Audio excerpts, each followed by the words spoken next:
Welcome to the Kings Beat podcast. I am James Hammer, Kings Insider for ESPN 1320 and the Kings Beat. Joining me today, we have KCRA 3's Sean Cunningham. Sean, how are you? Doing pretty good. Weather's fantastic. It feels like it's getting warmer.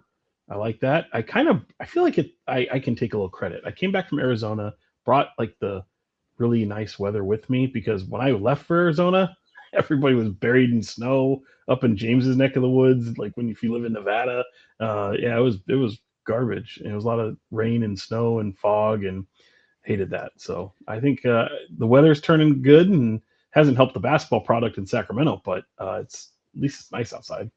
Look at that. Sean has now decided he controls the weather. We Yeah. also have Brenden Nunes from the Kings Pulse podcast. Brenden, how are you?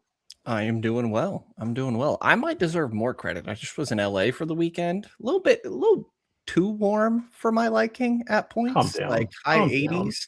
Listen, I actually love, like, my favorite weather is like overcast weather, not rain necessarily, but overcast weather. But yeah, not bad here. I'm doing all right. You must have loved the last 3 months then, because it was all. Well, it was maybe not for that long in a row. But if I could just make a trip to San Francisco and get some overcast weather there by the bay, it sounds great to me. I'm just now realizing that my solar probably hasn't helped me for the last 3 months because we had that fog. You remember the fog for like nice flex. 25 days? Yeah, it was quite a move right there. It's not good though. It's not that, like, I need the solar. I need the solar to kick in. All right. Welcome into the Kings Beat podcast. Do you guys have your podcast candles? Oh, I actually have one. Let me see. Oh, I have a lighter as well. Oh my gosh, what is happening? Sean, you already started yours up. Look at you.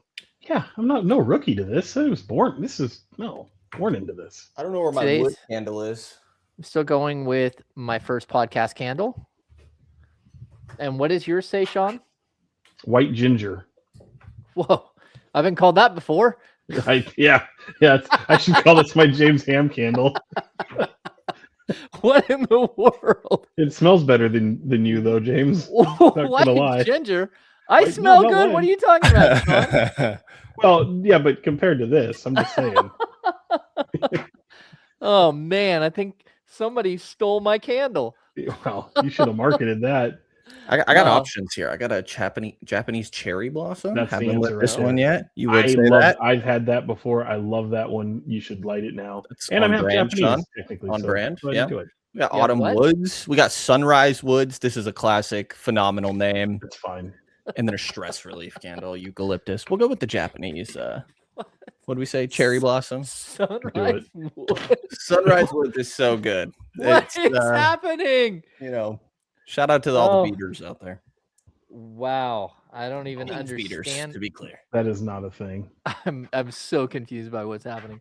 Welcome into the podcast. For those of you who are not watching the YouTube video, we have lit podcast candles, and they're all inappropriately named, except for my first podcast candle, which is just a normal name. It's not, making fun of James or. First of all, I felt like I made this. This is great. This isn't like your cold and prickly one that you guys made for me. I don't know how to do all that. I literally bought this candle that says white ginger. Is there any other color ginger? That's great. Never mind. Don't mind me. Yeah, what? No, nothing. Yeah, let's just move along. Yeah. Along. Nothing to see here. Thanks for tuning into the Kings Beat podcast. If you're watching here on YouTube, give us a thumbs up, subscribe to the channel. Rating and review wherever you get your podcasts, all that stuff. If you don't mind, set your notifications so every time we go live or that we put out a podcast, it gives you a notification. Also, jump on board with the Kings Beat. We've been producing a ton of content at the Kings Beat with some other talking thing that I do going out on a lot of days. So you do be talking. I do a lot of talking. I still have more talking to do today on this podcast. I already went on the radio and did talking, and then I have another thing I have to do later with more talking. But this is tough because I've never covered a team that's 14-49 on the season. That's this bad. I missed the 17-win season of what was that? The 08-09 season. Is that what that was? I think it was. Don't remind me. I hate that year.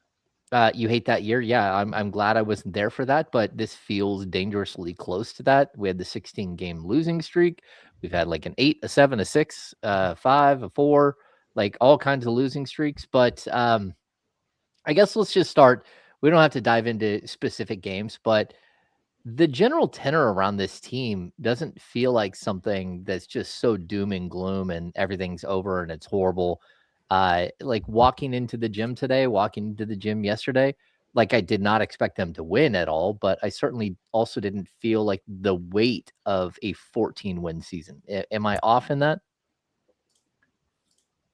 I don't know if you're off in that. I think what it has to do is I mean, look, they're not trying to fool anyone. They all know they suck. Like this team is ass. They also know that there's a light at the end of the tunnel, and that light represents the season ending. So you've reached the home stretch. So I feel like there's a weight off of those shoulders. I think there's the non-cynical way to look at it is there's still a lot of evaluation going on, and you don't have to go too far back when you're looking at a team that was playing in LA, looking at their first possibility of having a winning road trip in this season, which probably won't exist the rest of the way, short of maybe a one-off. But they haven't even had that. So the fact that they were looking at a 3-2 road trip as opposed to the 2-3 road trip, I think is baby steps. It's certainly looking at things as moral victories and purple colored glasses for sure. But there's a lot of evaluation, both on the coaching side of things, both at the addition of 2 new players that come up from the G League, one of which is a former lottery pick, and we could talk about that later. But like, even with some of the rookies and guys that have even some tread on their tires, like there's a whole lot of evaluation. Now, I mean, I think at the grand scheme of things, the majority of this team is rather expendable, but trying to find out who can exist for your future is still very much in that process of evaluating. Yeah, I mean, I think the big one is Nique Clifford in that evaluation, especially recently. We talked to him today, specifically about playing more minutes. And first 42 games, he was averaging 18 and a half. Last 17, he's averaging 33. Like you're definitely seeing him get more reps. I think that LA game down against the Lakers, albeit in a blowout loss, was his best game, second best game of the year, up there with the Cleveland game that was James Harden's debut, but 26 points, 7 boards. He's been rebounding better recently. And to me, it's kind of that pick and roll game, right? And especially getting to see it with another one of the young guys, Maxim Renault, which I don't really know what to do with Max when it comes to evaluation at this point. I think that some development in pick and roll, but I want to see more defensive progress and things like that from him.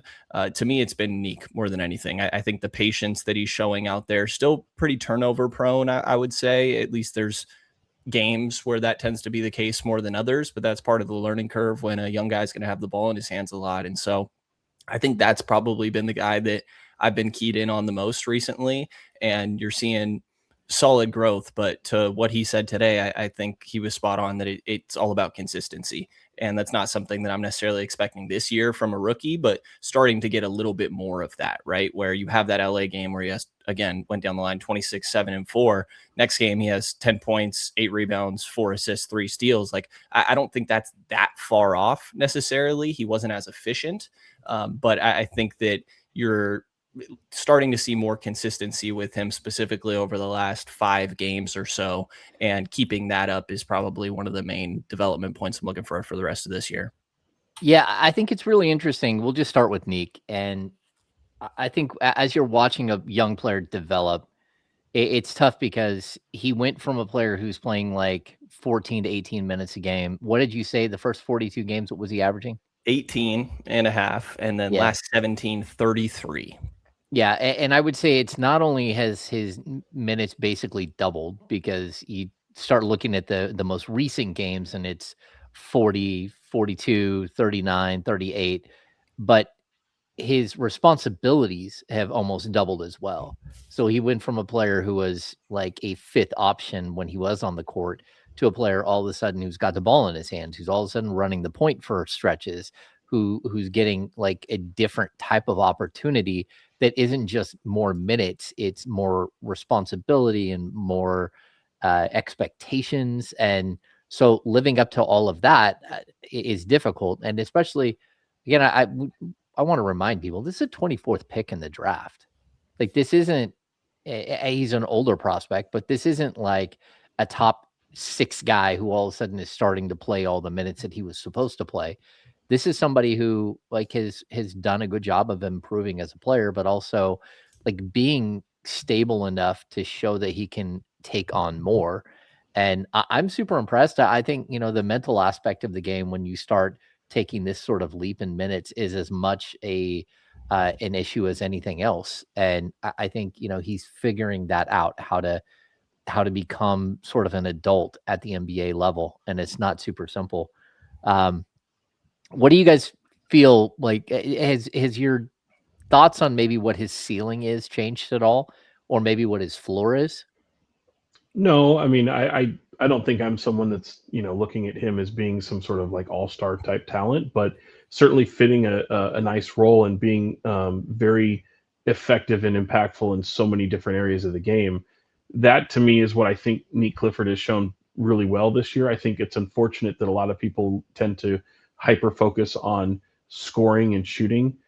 Clearly, he has a lot of room to grow when it comes to being a more efficient shooter, but some of the things I feel like he's disruptive. I like what he does defensively, showing the ability to have the trust that they are able to put the ball in his hands. We talked about that months ago, that was something that they were going to be uh, looking at doing, and giving him the freedom to operate with the ball in his hands to see if he can be a sizable point guard, because point guards with size are coveted in this league, especially if you can shoot. So while he's looking at trying to increase his productivity in so many different areas, they're adding to his plate. And I think that's really good about what the season, if you're a fan and you get, you know, so caught up in the wins and losses and the failures of this season, this is what you should be looking at. And I've equated it a lot to September call-ups in baseball, because you're not a team that's competing. So it's time to see what your future could look like and what your untapped resources might look like, and see if there's anything there. It goes beyond this one season, and I think for him, he's going to likely have the luxury of being able to come back and be around this organization and an environment, and be able to spread his wings and grow. There are a lot of, and I think Max is part of that too. There's several other people that definitely won't be here, you know, as they look to get this team better. So I think that those guys have the best shot at remaining, and I think consistency and them giving them the freedom to fail is a really good luxury for those two gentlemen to really kind of blossom. And the reality is, you know, maybe by the time, if they figure it out, they might be playing elsewhere. That's kind of the risk you run, but hopefully that's not the case. Hopefully you're able to develop your own talent and really have homegrown talent and be able to reap the fruits of the benefits if and when it pays off. Yeah, for me with Nique, I think we're talking like when it comes to ceiling or just range of outcomes, I think somewhere between like a 5th to 8th guy, and maybe he ends up being better than that. But I think there's a lot of value in, even if he's not going to be a point guard necessarily long term, being able to put the ball on the deck and attack closeouts. Like you see, I mean, I think about how Boston built their team. So many playmakers out there, right? Like Nickeil Alexander-Walker is a super valuable player. The Boston examples like Derek White, even Dante DiVincenzo, I think has carved out a really good role for himself. Josh Hart. Like I think that's the sort of guys that we're talking about when it comes to Nique. I think that the 3-point shot really needs to come around. He's, what is he at on the year? I think it's 31%. Yeah, 31.1% on the year. To me, he looks better almost with a hand in his face than he does wide open. He looks more comfortable. But I think for the most part that the development is interesting, and the skill set that he has is what's very valuable in the modern NBA. A guy that's able to do a little bit of everything. Sometimes you don't want to be a jack of all trades, master of none, but as long as you're good enough at all of those trades, then that's an extremely valuable player. And I think that he's still fine tuning some of that stuff and needs to piece it more together before I'm like, hey, this guy's going to be in the NBA for, 10, 15 years. But right now, I think you got to feel pretty good about the reps and what that could mean for his future, because there's certainly an interesting player there. But I would like to see. It's funny to me. I mean, nobody on the Kings shoots very many threes. They just never shoot any threes. They never make any threes. But Nique loves his mid-range just as much. You know, I think he's pretty good when he gets to the basket. He's super aggressive and trying these posters. I always joke that he's Justin James reincarnated around the basket. And that's not a shot. It's just a hilarious throwback in my mind, because Justin James would try to poster absolutely everybody. And I think Nique does the same. But to me, I think, I don't know, it's part of his game with the mid-range shots, but at some point, and maybe this is more of a larger roster flaw, I would like to see a little bit more three-point shooting from him. And I feel like we've seen that in spurts for certain games here and there. But as much as that's the case for a lot of players on this team, Devin Carter, you could go down the line, Precious Achiuwa, people are, hey, what is Precious on it? What's next year going to look like? Does he belong on a good team? To me, it's still, well, can he shoot consistently? And I think Nique still does have that question, but a lot of a versatile skill set that I think is certainly intriguing. Yeah, I dig what we're seeing from him, but I understand that, there's going to be limitations. Like, this is a player who still has a long ways to go. And I think if like you talk to his college coaches, like, his development and the way that they were able to add things to his game here and there was super impressive. And I wonder if he's going to have that ability at the NBA level. You talk about the 3-point shot. Doug Christie talked about it maybe 3 weeks ago, said, hey, look, we're not touching his 3-point shot until this summer. We're not going to dive into that. But you can also see, like, since he started playing 39, 42, 39 minutes, his 3-point efficiency is dipping dramatically. And that's expected. Like, that's a cause and effect. When you ask a player to go from, 24 minutes a game or 18 to 24, and then all of a sudden 38, like, their 3-point percentage is going to dip initially because they're losing their legs, especially a guy who's being asked to play multiple positions, not only on the defensive end to defend multiple positions, but on the offensive end. Hey, you need to be a point guard tonight. We need you to be the backup point guard. Now we're going to go a different direction. We need you to be someone different. And I think that might be the one thing that I want to see from the Kings. Like, pick a lane for him now. Pick a lane for the final 19 games. And try to let him limit the amount of things you're putting on his plate, right? This is not something where you need to go through like a buffet line and just keep adding things to his plate. He needs to get better at some of the finer nuanced things. And if you're going to keep adding more, it's really difficult to get better things. And so I would like to see them pull back a little bit. But that also means that somebody else has to step forward. And I'm not sure that this team has enough players at this point, or enough skilled players, for Nique Clifford to be someone other than the guy that he's been like the last week and a half, 2 weeks. So kind of a tough spot to be in. Well, I mean, it's also, if you're going to be on an NBA roster, some of these things have to come with it. I would say I agree to an extent. Like, the pick a lane part, I would only push back in the sense that this team could his role could be dramatically different on year 2, 3, or 4 if he's able to remain in Sacramento that long, and it could shift from year to year. And I think this is the perfect opportunity for them to, yes, try to grow confidence, but also challenge him. I mean, look, the day-to-day grind of the NBA, he's talked about it a lot today in terms of what the rehab looks like and playing so many more games. Like, it's a lot, we get it, but he's a player who has battled confidence in his past. And so having things that are challenging to him day in and day out, like the league is going to be its own challenge, but finding areas that he can contribute and be a difference maker in so many different aspects of the game, I think is a good thing. So that when you do have to rely on him, maybe call upon him to be something that maybe he isn't totally, it's not a completely foreign concept to him. I think that's what, making most of these remaining games are a part of that. I think he probably is somebody that you'll see in the summer league, especially, pairing him and I'd even say Max to that regard with their top draft pick that they're going to have. That's obviously going to command so much attention. I think that it's a good thing, but I think having him, look, like, to the point of not being this real efficient scorer, I think where I think he can get better at is getting to the free throw line. being able to score with the ball not with the clock not moving and being able to impact that area of the game because he is a decent free throw shooter. I think he certainly can make progress there, but getting there more times than 2, 3, 4 times a night, I think to me, especially in an environment like what these last few games represent to this season, that would be something that I would try to lean on. It's like, if you're not going to touch his 3-point shooting this year, I understand that. Let him have the confidence to still shoot that thing because nobody else on the team is a good 3-point shooter either. But get to the free throw line and see if you can. I know a lot of rookies don't command fouls, but he's long enough to where he should be able to draw contact, initiate contact, and to Brendan's point earlier, he has a decent finish around in the painted area. So I think a lot of good could come from that, and I think it could totally boost his confidence on the offensive end.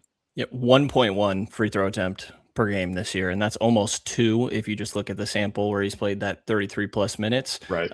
But yeah, certainly something you'd like to see a little bit more. And I do think, to what you said, and I kind of did earlier, of the good touch around the rim, I would like to see a little bit more development there. I think more often than not, he is just trying to yam it over people, which, to be fair, love the confidence, but I think getting more, he's great with his left hand. Like, I think as a handle, dribbling there and making plays with it when it comes to passing, but I think finishing with that with both hands and in a variety of ways would go a long way. It doesn't look like he, in my mind, and maybe you guys disagree, I haven't been around this team in almost a month, so watching it on TV, it doesn't leap off the page. I don't feel he's the type of player to shy from contact. Like, I don't think he's afraid to get a little physical and absorb some blow. I don't know that I've seen players before where they shy from contact all the time. That the Max is a little bit like that. Like, he has to get stronger. He has to get a little bit bigger. He oftentimes tends to get pushed around a little bit, but that's also because he's not the biggest guy, and he ends up on the floor a lot. Nique doesn't do that. Nique seems to be able to almost invite contact, and I kind of want to see a little bit. I think there's something there. I think a lot of good can come from that as well. Yeah, and just like going back and looking at his college career, his first season at Colorado, he had 9 free throw attempts. It went 48, 48, 83. So he took a sizable leap in his 4th college season at Colorado State. But then in his final year, this is something we talked to his coach about. They really worked at going in and drawing flat fouls, and he drew 5 fouls a game. He was 139 made free throws in 179 attempts. So he shot 77.7%. And it's something that he took on as a challenge to bump his scoring averages. He had the ball in his hands a lot more. And I think part of being an NBA player is, especially early on, you're going to be the 4th or 5th option. And so getting to the foul line isn't something that's a major priority for you.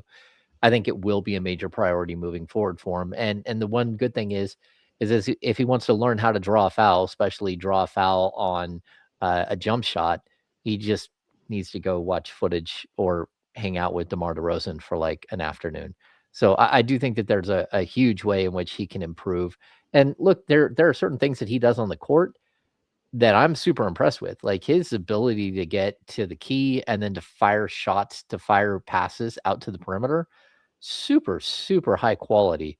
The problem is, number one, he doesn't do it enough. And number two, he sometimes is timid before, he'd rather not take the shot. And we're seeing that get better as he's logging more and more minutes. So I don't know. I'm kind of intrigued by sort of the development that we've seen, but there are ways in which he can just get way better.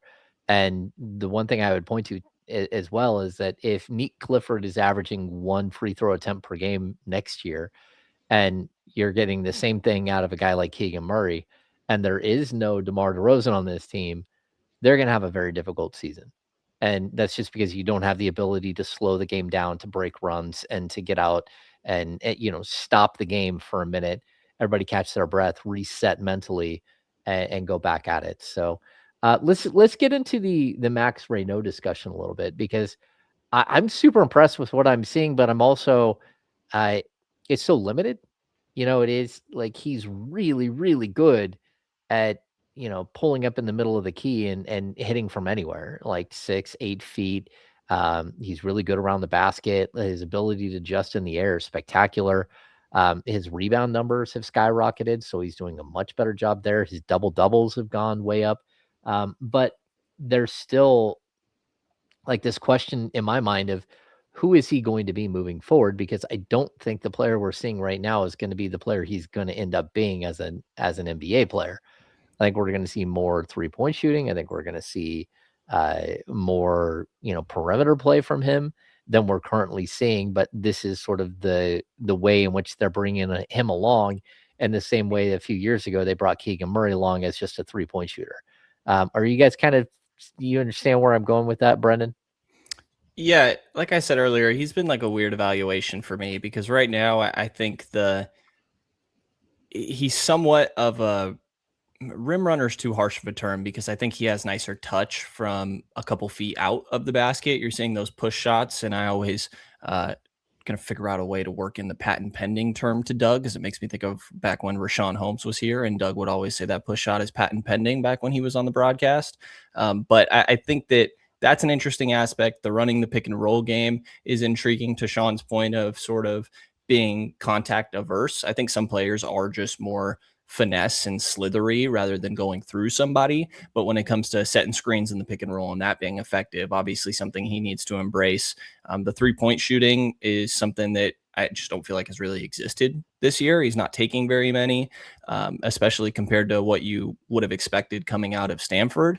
And if he's going to be a 4, you need to see that a little bit more. And I don't know if that's the vision or if it's going to be more of a 5.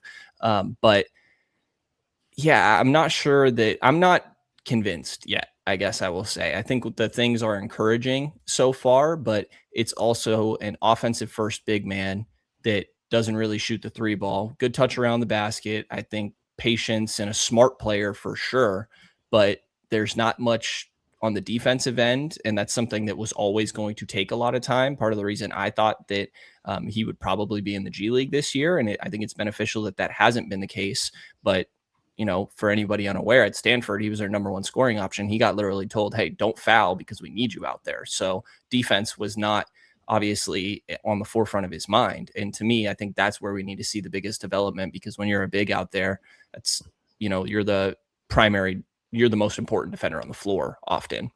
And I don't feel like we've seen the growth there. So encouraging things, but I still feel like it's far too early for me to be like, hey, this guy's going to be an NBA player.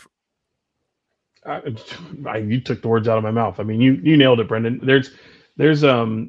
I would just caution people, be cautiously optimistic. He's the biggest guy on the floor. He's got brilliant touch around the hoop. He's going to score. That's not going to be his meal ticket to being an NBA player. So just be cautiously optimistic. I think there's a lot of growth from him. I think this year has been A++ because it has far and away exceeded any development expectations I had in my mind coming into the season, as y'all know. But he has such a long way to go. I think the most encouraging thing that I see from him is just his feel for the game. And I think it just continues to be more impressive. I mean, you saw it in summer league, you saw it in training camp, you saw it in preseason, now you're seeing it in the season. And through all of the failures of the season, the learning moments, all these things, like, confidence is not something he lacks. His on the ball, his in the game training, if you will, like, we've seen countless moments of Doug Christie being in his ear. You see moments where he goes out there, gets told one thing, and literally goes and does it. And like, that to me is such a, like, if you're looking for a feather in the cap of Doug Christie, that's one of them. Beyond the wins and losses, how do guys respond to coaching? How do guys respond to you? And he's somebody who has had numerous moments that stand out where he's told one thing and he immediately corrects it, almost overnight, sometimes in the moment of the game. I think it was on display last night against Phoenix, but I think there's a lot to like there. I just think that people might get a little too, I have to find the bright spot in the season, and I'm going to overinflate what is truly happening with somebody like Maxim Renault. And I would just use Keon Ellis as an example there, and Keon is doing great things in Cleveland right now. But I think sometimes people might build up something to where you're almost setting that person up for failure. Like, you have to be very aware of what the reality of the situation is and where this person falls. And Keon is one of those. You could talk to 3 different people and they'll have different ideas of what Keon Ellis could be, but Maxim Renault has a ton of room to grow. I don't think anybody should looking at him and say this is a future All-Star right now. But I think there's a lot to like. Absolutely. My new Keon Ellis that I'm just holding, to your point of just finding bright spots in the season, is Daquan Plowden. It's very much you got to see, and there's a reason he's on a 2-way contract, an older prospect, but I love his defense. I think he's great at the point of attack, fighting through screens. The 3-point shot, I think, looks good at times, but that's definitely the big swing skill here. Just another, it's definitely grasping at straws given the way that the season is gone, but I'm intrigued. Okay, and here's why I think what Sean and Brennan are both trying to say about Max.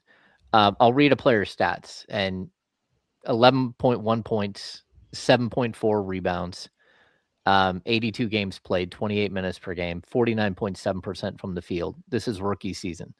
3.5 free throw attempts per game. Who am I describing? Sean, you might know who it is. I have no idea. I get the numbers and all of a sudden I start to go cross-eyed. But no, Scal never played 82 games in a season. I don't think it's Jason Thompson. And Jason Thompson played on a bad team, that bad team that we were talking about, where he goes out there and he looks like, oh my gosh, this is like, he's a beast. And then the problem is that his second season, he goes to 12.5 points and 8.5 rebounds, and he's shooting 47% from the field. So his field goal percentage came down a little bit. But again, played 75 games, 31 minutes a night. That was it. The ceiling was right there. It was 12.5 points. It was 10.5 field goal attempts per game. And after that, his career just plateaued at 8.8, 9.1, 10.9, 7.1, 6.1. And, again, he ends up in Sacramento. He has the most games played as a Sacramento King. He leads them all time, but his best season as a pro was his second season. His second best season was his first. And so that's where you're hoping that Max Renault continues to develop. The one thing I would say about Max, statistically though, from a number, and I would also remind people that's a great example to talk about, because what happened then? Well, then they got DeMarcus Cousins several years later, and it totally became this tree that he could no longer grow. You know what I mean? Jeff Petrie kind of used that example of, when you have this huge tree you're trying to grow under this huge tree, you don't get the sunlight to be able to grow. And I think that's when you have to fall into a specific role with your team. And that's where every bad team's going to have a 20-point scorer, guys. I try to, instill that so many times with fans who think that this guy can, go off and be something that they're setting him up for failure because they didn't meet his expectations or that fans' expectations based off of what they're seeing in meaningless basketball. So, did we lose James? Did we lose me? Is it me? We did. I thought it was me. It's definitely Look at James. He's on an angle. Look at him. Oh yeah. I like the angle for the video listener. I don't know if the audio person didn't. Not to just sit up here and say, hey, these guys aren't as good as you think they are, but I think we could have a similar conversation for Dylan Cardwell. I think he's been really intriguing, but it's, again, one of those, you got to have something to hold on to. And every once in a while I look at him and I'm like, hey, a little Damian Jones-ish at times. Right. Are we sure what the ceiling really is there? A better defender and things like that. But got to kind of keep in perspective what this year is. And if they were on a good team, would these guys be playing? No. Maybe. Can you see it equate to winning? And that's where I think it is a really that's part of evaluation. And I think your Cardwell point is brilliant. James is back, and I think the Jason Thompson thing is great. But situations change so quickly, and how do you adapt? How do you adapt to different roles? Max has a role right now where it's you're the tallest guy on the court. Go lay it up. go grab every rebound. Go finish. We don't want to play Drew Eubanks, so we need you. Oh, can hold on. I didn't share this video last night, but that might have been two of the worst minutes of professional basketball I've seen from a player. The fact that he played less than 3 boy. minutes and we all remember all of them is that was an Goodness. experience. I felt bad for him. Like, first the layup happens where he throws up I mean, like, look, I'm a guy who knows how to miss a layup, like, realistically, like, as a basketball player. This is true. I don't think I've ever seen anything like that, though, from an NBA player who's like 6'9", 6'10", where he just flings a layup over the top of and then to go down on the other end of the court and foul somebody on and one. And then go back on the other end of the court and just have the ball taken from you. Actually, and then foul that person for another and one. Yeah. I think he just got the bucket. He just gave up the bucket. There was no foul on the end of that play after. He did foul him, but he didn't get the call. Yeah, point taken. Yeah, and like I was going to finish up with Max. So one thing I did want to point out is that sort of the point that you made, Sean, about like you tell him one thing and he goes out and fixes it. Like Doug Christie pulled him aside and I'm like, look at that. They're just sitting there talking forever, like during a free throw attempt. And Max is still on the court and it got a little bit animated, but I don't think it was like they were fighting. I think they were it's noisy and they're being animated. And we asked Doug about it and Doug said, like, look, man, if you're going to foul somebody, foul somebody. Like I'm tired of watching you guys go out there and foul somebody and give up the and one again and again and again. If you're going to foul somebody hard so they can't actually score the hoop. And then I watched Max go out and just club somebody. It was like, hey, look at that. He got it. Like, because right afterwards, you're like, come on, man, stop with the touch fouls at the rim. You're not a shot blocker. And so there are so many things that I think he can get better at, whether it's shooting the three, whether it's like becoming more of an offensive hub. I think he can get better. I think we're really seeing the limited version of him in the same way that we saw Keegan, the limited version of Keegan. I think that there's more to his game than what we've seen. And I just don't know if he's ever going to get the opportunity to be that more, especially with the Kings. We'll see, especially if Domas is back next year. Maybe it does force him outside. I don't know. He's also, and I appreciate how much he wears his emotions on his sleeve on the floor, and you can tell that he cares out there. He's talking to the refs a lot. Like he is constantly talking to the refs, and that's where maybe having the vets of Russ and DeMar, who certainly are talking to officials all the time. Malik is talking to officials all the time, and just one of those things. It's funny too, though. That part doesn't bother me because he's an excellent communicator. He definitely is. He's elite. He's an elite communicator. He sees the game so well, and I don't know, like hopefully he doesn't become like another version of like Spencer Hawes in that regard, or DeMarcus Cousins, or even Luka, where it's just all gripe. But I feel like he has conversations with officials as like Malik. I think Malik does it the right way. Yeah, I agree. On occasion. What do you mean? Yeah. Well, because he's picked up a ton of technicals. Yeah, well, I think it's purposeful. I think he knows when he's getting a technical. Yeah. Usually there's a 4-letter word in there. It's going to go over. He can still go have a cordial conversation with the official right after, and it seems like it ends fine. Like Russ gets a tech. It's like, all right, let's separate this guy from the ref for half a second. And more times than not, you see Max when he's having a conversation with an official, he's usually asking a question. Right. It's not being demonstrative and making some 100%. Statement, or being disagreeable. He's usually asking what that person is seeing that Max maybe didn't. I also love it when we ask him a question that he doesn't really want to answer. He will answer, but then he'll also say, but I'm not the coach, so you probably should ask the coach that one. And it's like, okay, yeah, we get it. But I appreciate that from him. I always think back to early in the year. I think first time we were like all at his locker and he turned around and was like, wow, this is a lot going on. And I feel bad. He's like what Keon was that one year. It seems like he's just talking to us all the time after really bad games as a team. And I'm at the point where I'm like, man, I kind of feel bad asking this guy. So where did that one go wrong? But I do think we, like, as a group, we're trying to find ways to make this not just about the loss every single time, because it can't be, because they're stacking up and, again, the players don't want to lose. The coach certainly doesn't want to lose, but Well, the reality is it's no longer newsworthy that they lost. And well, so that and it's the same way that they lose journalistically- every game.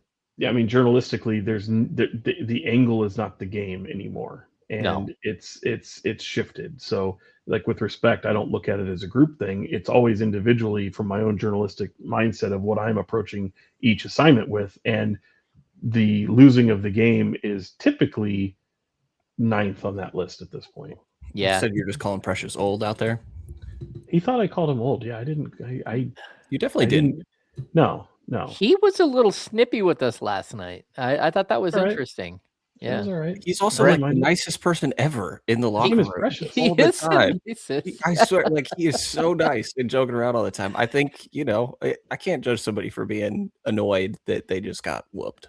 Did he have like 9 dunks last night? It seemed like it. It felt like he had a lot, at least 3 that I remember that were like, oh my goodness. That one steal from Westbrook with the left-handed bounce pass in transition was nice. He had a couple putbacks, and then I remember another one where the ball, they get a second chance opportunity, and the Suns just have their backs turned to him, and he's like, "All right, let's just turn the corner, left-hand dribble, go up and just threw it down with some Punched vim it. and vigor." I mean, that was crazy. I will never forget. It's something that I will reference in like 5 years when hopefully this team is good again. The Precious Achiuwa versus Najee Marshall game. I feel like that one will go down in the random ass history of this team that for some reason I will remember, because what were we witnessing? Career high. That's what we got to see. Okay, we've talked about 2 of the positives. Let's get to the one that isn't always so positive as far as the young guys, because I mean, you mentioned Daquan Plowden. I kind of put Daquan in the same bucket that I do. I mean, he's a step above what we've seen from Killian Hayes and a step above what we've seen from Patrick Baldwin Jr. Although I do like Baldwin. Like, I like, but like, go ahead and just let these guys finish out the season. Like, whatever. I don't know that you're going to find 2 better players at the G League level that you want to give a shot to, but the other guy that I like, we kind of have to talk about is Devin Carter. And I thought last night was one of the few times all season long where Doug Christie called out a player without calling out a player by name. And like the frustration level of what you see from Devin Carter from one game to the next, because there was the game, was it in Utah? Is that where he had the big game where he was just, no? They were on the road. It was Utah, but the 19 points, 5 assists, 4 assists, 5 rebounds. He was also 4 of 13 in that game. Which is the one where he had 15 points, 5 rebounds, and 4 assists? I think that you're thinking of the Utah game, and it was 19 points. There was a 14-4-4 home against the Clippers. There was a little stretch of 6 games. The Dallas double game, digits in all of them. I felt like the Dallas game in Dallas, he was kind of used as an example, where he kind of got in the dog. Oh, that's right. That's what you're talking about then. 15. Yeah. You're right. 15 points, 5 assists, 4 steals, 7 rebounds. 6 that of to me, 13. that was his best game. 6 of 10 from the line. I thought he was getting to the line a lot that game. Yeah, that to me was his best game. And the tough thing is that he thinks he has to score to be impactful, and he doesn't. And I know that Doug and some of the other coaches, like, they had a conversation with him about like what the responsibilities are being a point guard at the NBA level. Doug talked about it last night. I've heard that before last night. Like, there was a conversation, and then he goes out and he does it. And you're like, look, that's how you're going to get on the court. Go do that again. Just bottle it and keep bringing that energy every single game. And then you get to last night's game where, again, it just stood out. Like, it's during, I believe it's during the 19-2 run, where he takes like 2 guys off the dribble, gets all the way into the key, and there's a wide open player in the corner for an open 3. And he throws up some crazy haymaker, flinging it up at the rim. Didn't even come close. Then he falls on the floor looking for a foul, which you're not going to get a foul. And then he didn't get up. He laid there on the floor like, where's my foul call? And they had to play 5-on-4 and gave up a 3. And Doug Christie was done. And so for me, like, I don't know how to approach the Devin Carter thing, because it's a mindset issue, and the mindset it can be manipulated for short term, like to try to get him through a game or get him to get back in line for a couple of games. But I don't think it's something that can stick unless he buys in 100%. And that's just not something that I think he's going to do. Yeah, I mean, I think what the toughest part on Devin is he's not treated like the others. Yeah. And that's not that's he's part of that's on him, but it's just not a good fit at the moment. I think they've waited too long to go to him in a season like this. So I think both sides are kind of culpable, but he's held to a different account, especially for a guy who doesn't play point guard. So yeah, it's really tough. It's really tough, and I think you have to give him a little bit of a longer leash. And I'd like to see him. I think some of the good things, primarily you mentioned the Dallas game. I think the Utah game. Devin ends up finding himself in the doghouse with the coaching staff quite a lot, and I don't think it just extends to the coaching staff. I think it belongs. I think it extends into the front office as well. But I think with where they're at in the season, give him the freedom to just get a long leash, go out there and fail. Because what else do you have to lose? And I think you need to come to a conclusion, which has probably already come to it at this point. But,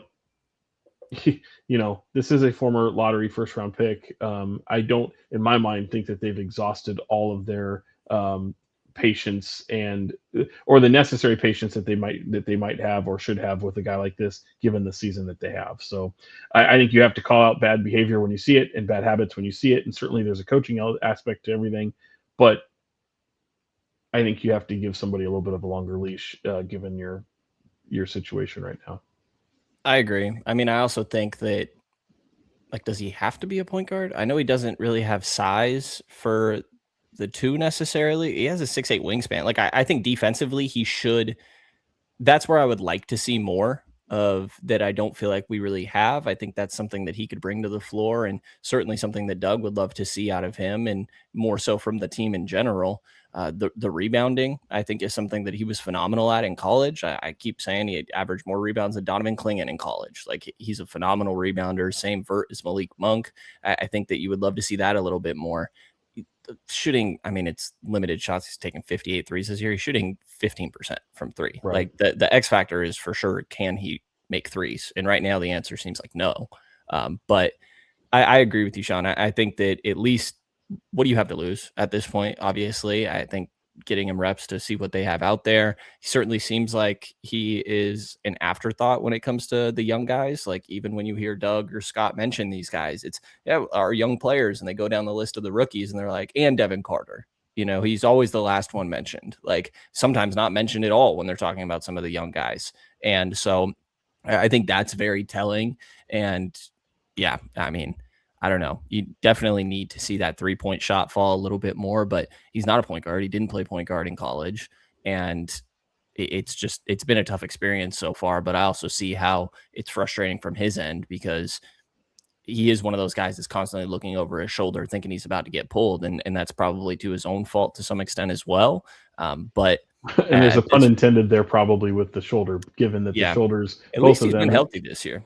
Yeah, I mean, and that's the thing. People forget, like, it's a second season with a whole new coaching staff, with a whole new environment around him, a different front office that didn't draft him, and he's behind the 8 ball constantly. So, I feel for him. I think, he's not afforded a lot of the same opportunity. And sometimes that's professional sports. That's basketball. That's the NBA. No one's going to feel sorry for him. I'm saying I feel sorry for him in the sense that he doesn't get the same opportunity as possibly somebody like Nique Clifford or Maxim Renault to go out there and fail on their own. And that's what I think, if given the opportunity, maybe we'd see something different. Maybe we wouldn't. But coaching at the end of the day is behind all of this, and you have to hold people accountable. And if you're holding people accountable, there's a lot to hold account when it comes to Devin Carter, because there's a lot of stuff that make you scratch your head and go, what are you doing? Certainly a guy that plays like he's trying to prove himself, which I don't think helps necessarily. Yeah, and I think a lot of times, like, what we're hoping for is like, when you're watching a player fail, you want them to, like, fail uphill. If that makes sense. Like, you see why they're failing, and you're like, okay, like, we'll work with that. I think the problem when Devin fails, a lot of times it's on him. And it's just kind of a weird way. It's not like the shooting woes. I'm not that concerned about the shooting woes. Yes, his opportunity to make it in the league is probably going to be determined by his ability to shoot the ball. But there's just so many times where you're just left, scratching your head. And I do think that, look, I offensively, there are moments where I just love what he's doing. Like he's got a quick first step. He changes direction so He's quickly. very fast. Very fast. He's so quick and super athletic, and he can finish above the rim. Like there are a lot of things that I totally like. And then there are times where he's passing and you're like, man, that was a great look. He has a really good ability to draw the defense in and then hit the back cutter. But then you're watching, and I think the one thing, like even Katie keeps calling it out on the broadcast, like, why is Devin Carter standing where he's standing? That's not where he's supposed to be standing. He keeps going to like the dunker spot instead of standing in the corner to shoot the corner three. And it might be that he's like, well, I'm not a good 3-point shooter. But it's like, man, that's the offense. You have to do that. You have to go stand in the corner. And he just keeps getting in the way. He gets in the way at the top of the key when a guy is bringing up the ball. It's like, go. This is not where you're supposed to be right now. And so I do think that there is a lot of just like the nuances of the game. And maybe he does feel like he's kind of the guy who gets picked on all the time. And so maybe that's why we're seeing some of this. But either way, I mean, you're talking about a lottery pick who, if it wasn't for the shoulder, to be honest, he was probably higher. He's probably going number 6 and number 7 in that draft. And here we are looking at a guy who fell to 13 and just can't find a way to stay on the court. But it's also some of the frustrating things that when you're watching a game and you're like, dude, that's just not okay. It's not okay to just lay there on the floor, because we all saw it in real time. Like, what's he doing? And it's tough. So like, again, I hope that he figures it out, because I hate wasting, picks, but I also hate seeing young players who just get lost. And a lot of times that happens, especially here in Sacramento. We've seen plenty of it. What else do we have to talk about? What do you guys? I'll say real quick that I think I don't necessarily think they're going to be good next year at all. But I do think an important thing, and what's made the context of this year difficult for a lot of these players, like when we talk about Nique's playmaking or even Devin in that conversation, is this team can't shoot to save their goddamn life. They're last in 3-point attempts and they're last in 3-point percentage. Last night, I don't know what the difference was, but it felt like the other team shot like 15 more threes than them, I think it was. Obviously, Phoenix was knocking them all down as well. But even just for the context of whatever player you bring in, say it's a Darren Peterson, Cam Boozer, AJ DeBonso, all those guys, they need the ball in their hands. They're solid playmakers, or at least solid creators. And so much of you hear people talk about these prospects. It's like, well, the spacing will be better for them in the NBA. If it's the same Kings team, it will not be. Like no. The shooting is so freaking horrible for this team. And it's something that I think is certainly an issue for some of the development of some of these guys trying to have the ball in their hands. And I think something that needs to be figured out next year, even not just for the sake of winning games, but for the development of guys. And for people listening, it's a problem if this team was 100% healthy. Like we're not just evaluating, saying how bad the 3-point shooting is for a team that's experienced all these injuries. Certainly Keegan Murray and Zach LaVine would help that tremendously. And the attention Domantas Sabonis could draw on the offensive end would help that tremendously. But it's bad also with all those. It would be bad with all those guys. I don't know if it would be worse in the league, but it would certainly be in the worst tier of the league if they were even all together. Yeah, and I'd also bring up, it's not just, okay, because we can name, they're probably their best 3-point shooters are all hurt. So it's DeAndre Hunter, it's Zach LaVine, and it's Keegan Murray, right? And then you traded Keon Ellis. But it's also that the one guy that can create for all of those guys and can draw a crowd to the middle and open up, sort of invert the spacing by drawing a crowd to the middle of the key and firing it to the outside is Domas. And, they don't trust Max. They don't trust Dylan to do that right now. You cannot trust Drew Eubanks to be that type of passer. So it kind of puts him at like a really tough situation where not only do you not have the shooters, but you don't have the focal point to create the open looks even for marginal shooters and create something different for them. And I don't know how you fix that. I think Malik's the only guy when he shoots it that I think it's going in. Yeah, and he's been great. He's shooting like what, 42%? I mean, Zach 40. was that way. I thought Zach was that way at the latter half. Last season he was so efficient, so effective. I had that same type of expectation coming in, and they were just never healthy together. And I think having Keegan Murray on the floor would make Zach a lot better as well. But that didn't really happen. And that is why a guy like DeAndre matters. To your point, James, Yeah. I kind of forgot about him in this conversation. Like, as much as I was confused of what are they doing, this is a short-sighted move. Like, you have to have a solid context for whatever guy you bring in for the current players on this roster, and that's why a guy like him matters. Yeah, and I also like it would have really mattered if you could put Domas and Keegan and DeAndre Hunter together and have those three guys play minutes together. It really would have taken some of the pressure off of your backcourt as well, and it would not have looked as clunky as it does. But like, we're not going to see it. Like, all right, let's finish with the business of basketball. Whoa, that happened, Brenden. He was ready. He was just. I had that on my mind to for start. Like yeah, just here, yeah. I'm gonna ask you guys a question that, to be honest with you, I've gone over and mulled over myself, and I don't know what my answer is, and that is Keegan Murray. Keegan Murray is supposed to be back a week from tomorrow. That's when he'll be reevaluated, and from my math, that leaves 15 games remaining on the schedule. Would you bring Keegan Murray back for the final 15 games, or are you just, hey, just shut this guy down? It's over. Let his ankle heal, and let's reconvene next season with something different. Assuming he's fully cleared by the team, and also acknowledging it's the same ankle twice after he said he never really had an ankle injury in his career, I'd bring him back. I mean, I think if anybody that of all the players you want to see get more shots up and more opportunity, there's a guy coming into the year saying, hey, I want to be in the conversation for most improved player. Like, I think bring him back, let him shoot 20 times a game. Like, as long as he is feeling, again, approved by the medical staff and they feel 100% confident, like if you're 95%, don't do it, but if you're 100% there, then I'm all about it. I think that, to the spacing conversation we just had, I know he's not shooting very well, but I think he'd benefit some of the other guys, take responsibility off of Nique on the defensive end and things like that.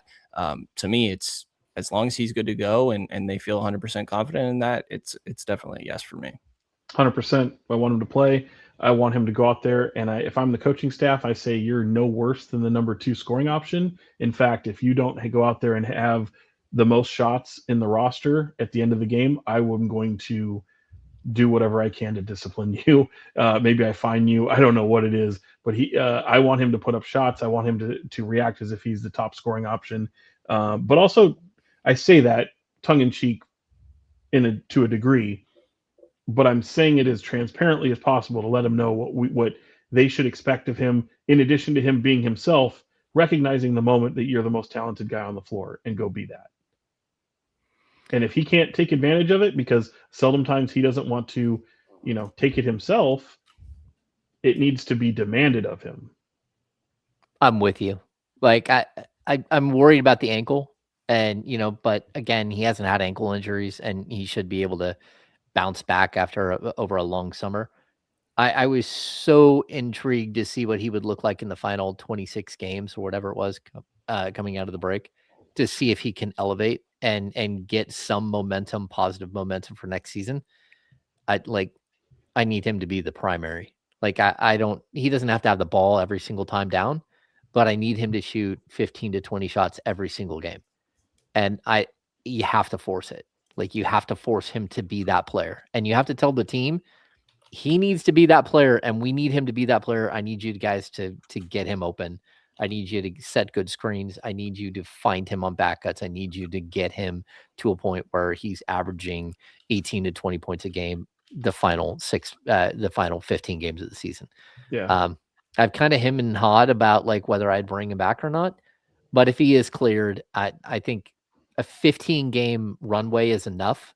I think an 8 to 10 game runway is probably not. So there has to be enough meat on the bones here for them to like run him out there. And by that I mean enough games to play. But I do think there is going to be enough. And I kind of want to see him with Nique. I want to see him with Max. I want to see him like if those are guys that you're going to play with next year, you got to play. Yeah. You got to play with them. How you end the season matters for your off season and going into next year. Like I think him having that expanded confidence, like, you know, this is more team wide, but how is Charlotte going to approach this off season as a team? What's their confidence like going into the off season and the work they're going to do with the stretch that they've been on? Like, I think how you end a year does very much matter for your off season approach and for your confidence as a player. Yeah.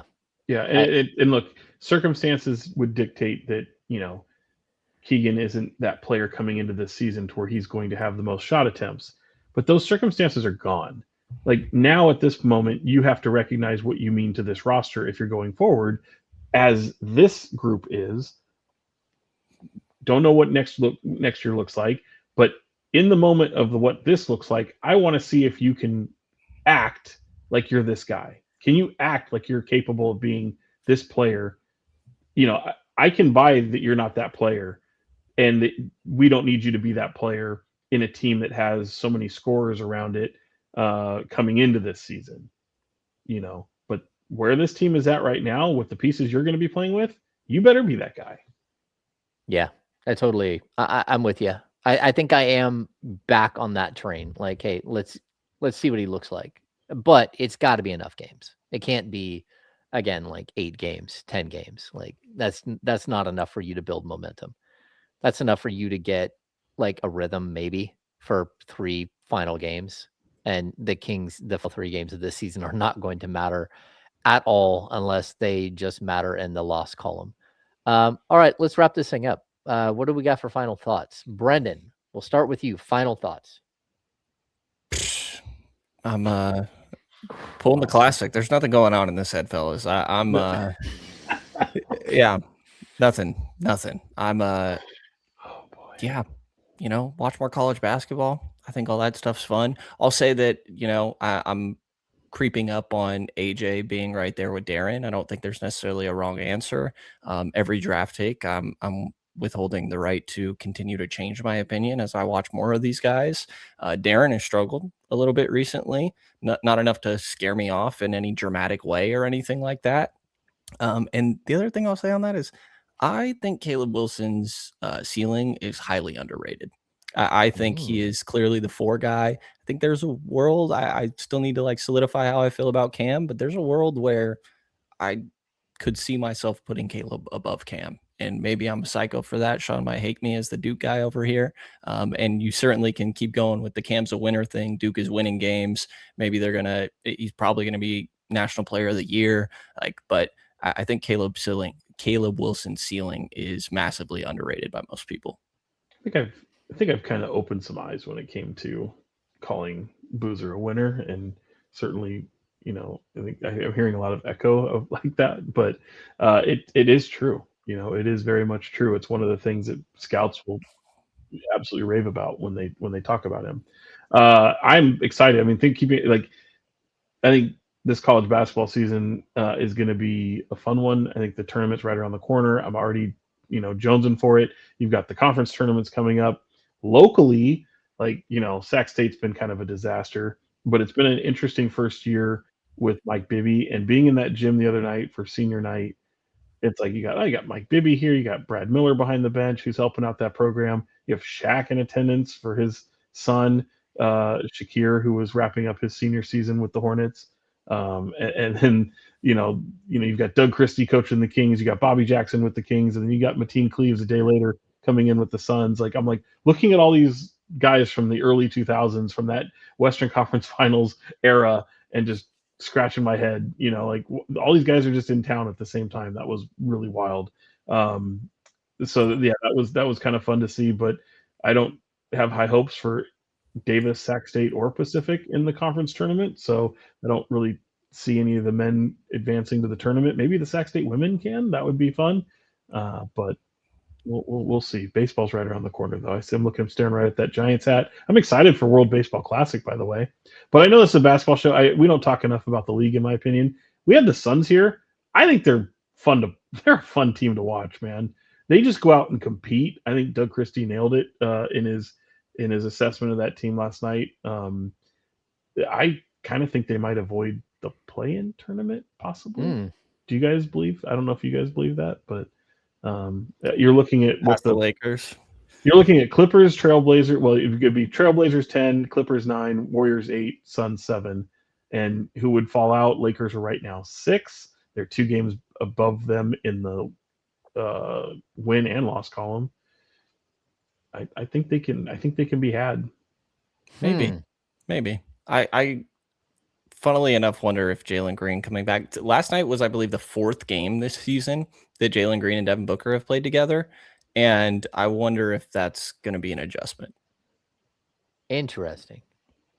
I think they're fun. Like Connor fun. Gillespie's fun. Like that dude was a G Leaguer. That was their Keon Ellis. Yeah. I think he's fun. The big kid, Oso. Iguodala. Yeah, I thought he was a lot of fun. I was watching him like, boy, he's just all over the place. And then you look up and he's at 10 points and 9 rebounds in like 11 minutes. Like, wait a sec, this is working. And then again, you got to wonder if it's because he's playing the Kings. But also, I definitely like the way they play. They kind of mirror the Dylan Brooks and who's your Duke kid there that nobody? Oh, Grayson Allen. Yeah, Mr. Ultra Athletic. Kind of mirror like the team's like soul mirrors those 2 players, like who they are. They're like gritty, punch you in the face, unapologetic type dudes, and that's what kind of how the team plays. Dylan Brooks is out for a sec now, but I love watching him play basketball. As much as there are things that go way too far, I just love that he has the most confidence in the world, and he's been balling this year. I think there's an argument that he could have been the All-Star over De'Aaron, for example, but he's going to take the most. There's going to be 1 or 2 shots a game. There's a couple of guys like this where I feel like you need to keep a tally of like, we'll let you get away with a couple of them. But it's very entertaining to watch him just put up the craziest shit. And sometimes this year they're going in more often than not, actually. Well, and I like to see, like, I like seeing him get love on the offensive end, but him playing that role has always helped his teams succeed. Now, granted, you're not talking necessarily championships there, but a lot of these teams he's been on, in my mind, have overachieved. And a lot of times you can point to him directly as why, because his team thrives off of some of his antics and the energy that he brings to a team. You mentioned Fox, by the way. Anybody think the Spurs can catch the Thunder? Yes. I do too. Well, yeah. I don't know about regular season necessarily record, but I think Spurs are definitely competing in the West. They're 3 games behind them right now. I think the Thunder also don't really care. It's regular season. They've been there before. That would be the one thing I would point out. Like, I don't know. If I'm the Thunder, I want the number 1 seed more than anything, especially coming off of a championship last year. It's going to be your easier path to another championship. And boy, if it is the Spurs in the Western Conference Finals, like, you do want home court advantage. I don't know. I mean, it literally it's like a 30-minute plane ride between the 2. Like, I mean, like the travel's not. I don't mean that. I just mean I mean your matchups in the postseason. The teams you're going to be playing in the postseason. Like, let's be honest, guys. Like, the top 5 in the West are far and away better than anything else the Western Conference can produce. So, like, you're top heavy. Not to say that number 2 is going to have like this monumental shift of just being so much easier. But it is an advantage. Like, being number 1 heading into this postseason is far and away an advantage. Good point. Yeah. Yeah, but I'd also like, as long as they're 1 and 2, one way or the other, where they're not playing each other early, I think they're still gonna they're gonna be good. They're gonna be in the right spot. Again, this is the Spurs' first time going through it. like there's a good chance that they make a mistake or two and find themselves bounced early, because that's what typically happens with young teams. Now, again, maybe Victor Except for the Wembanyama Thunder. doesn't allow that. But the Thunder had a good season the year before, and they petered out early in the playoffs. So the Spurs haven't had that season yet. Is there a matchup right now? I mean, I know we're little over a month away from the season ending. So like, I can't help but look at like playoff matchups. And if there was, I mean, obviously there's people who want to see the Thunder and the Spurs match up, but like the Nuggets have tumbled down to 5th. I think there's all kinds of exciting matchups in there, like whatever the Rockets and the Timberwolves might be. I mean, Denver, Minnesota, I feel like is great. We've seen that it feels like 2-3 years in a row, and it's always great. Yeah. No, I think this is setting up to be a really good postseason. It is. So, all right. My final thoughts. As much as Brenden is a fan of Caleb Wilson, I'm becoming that of Kingston Flemings. So I'm pretty confident that this is like a really solid 5-man draft with potential to be like a pretty incredible like 7 to 8 man draft. But the first 5, I really do like. Kingston Fleming is just like, he doesn't stop. He's got a crazy motor, and you don't typically see that with this type of point guard. So kind of a fan there. Whether he's a superstar or not, I don't know what he is. I think the same thing we mentioned with Cam Boozer. He's a winner. Like the style of play, the way he gets, he's gritty. He doesn't, shut off. Like, I think he's going to be a baller at the NBA level. So, well, when I say Boozer's a winner, it's he doesn't experience losing. Like, it's not just at the college level; it's every step of basketball he's ever played in his life. Welcome to Sacramento. I was gonna say, yeah. Culture shock. Make him a king. See what happens. Yeah. It's like his entire basketball life, he's probably lost like 7 games. Gets to Sacramento, is like, man, you just lost 7 in a row for the 4th time this season. How did that feel? Yeah. Were you guys Carlos Boozer fans? I was. Yeah. Enjoyers. Absolutely. Yeah. Like when he fell to the 2nd round, I was so stunned. I did not know he was a 2nd rounder. No. What are you talking about? Carlos? In college, he was a maniac. That guy was so much fun to watch. Yeah, it was also a maniac. guy? Yes. What 2nd rounder? 35th pick. Yeah, he fell to the 2nd round. When he fell to the 2nd round, now what happened there was really shady. So he was a 2nd round pick. They gave him a 3-year deal with the 3rd year being a team option. Him and his agent talked the Cavs into letting him opting out so they could do what we were talking about Keon Ellis this season. And as soon as he opted out, the Jazz showed up with like a 5-year, $55 million deal, and he left. And it was like, oh, that would have been a really, really good pairing for LeBron James. When he was in Utah, I thought that was when he was at his best. I mean, he was a monster. Yeah. By the way, was a monster. AK-47 Karolinko would be a insane player in today's game. Quickest hand. I remember one of my favorite conversations with our test when I talked. I said, "Does he have the fastest hands of anybody in the league?" He goes, "Not quicker than mine," but like he would. I've told this so many times. You guys have probably heard it. I watched him balance a basketball. He'd have one basketball like this. He'd put another one on top. No, this is Karolinko. Okay. He'd have one basketball holding in his hands. He'd have another one balanced on top. He would drop the one at the bottom, grab the one on top, come back underneath, bring it back up. So now they've traded places, and then he would rotate the ball that's underneath to where it's almost like to where the ball on top, they're now rotating, and he'd align the logos looking straight outward. What the? It's insane. I watched him do this several times, and I even asked him, even later part of his career, I asked him if he could still do it, and he would demonstrate it to me. It was incredible. Brenden, you probably need to do some research into Andre Karolinko. That and his yearly hall pass. His coverage. Yeah, he outkicked his coverage big time. But he had a yearly hall pass, like all kinds of weird stuff. Oh, okay. Karolinko. Okay, first of all, so do many NBA players. They're just not as outwardly, publicly. I think Yeah. most of them have a hall pass tattooed on them. So Yeah. yeah. There was like 1 day a year or something. Yeah, Kirilenko was awesome. I think he would have a little bit of trouble with the modern NBA because he just was not a good shooter at all. Oh, He's no way. That dude, not a good shooter. That dude, the way he can defend, the way he could rebound, all that stuff. That dude was special. Yeah, not a great shooter. I'm with you there, James, but that dude was a difference maker. Yeah. Incredible defender. Yeah, I was a He'd just huge be a fan. 5 now, right? Right, they'd play him at 5. Yeah. He was a 3-4. Yeah, especially early in his career, he was a 3 forever. I mean, it was him and Boozer, and then Mehmet Okur at the center position. Yeah, If They're he like- was healthy, he was. yeah, he was hurt a all the lot. time. Yeah, yeah, he always looked like he just rolled out of bed. He had that like bed head and barely shaven. Yeah. All right.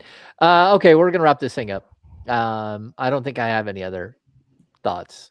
I don't know. Make sure that you're hitting every place that we're putting out content, because Sean's putting out a ton of content at KCRA.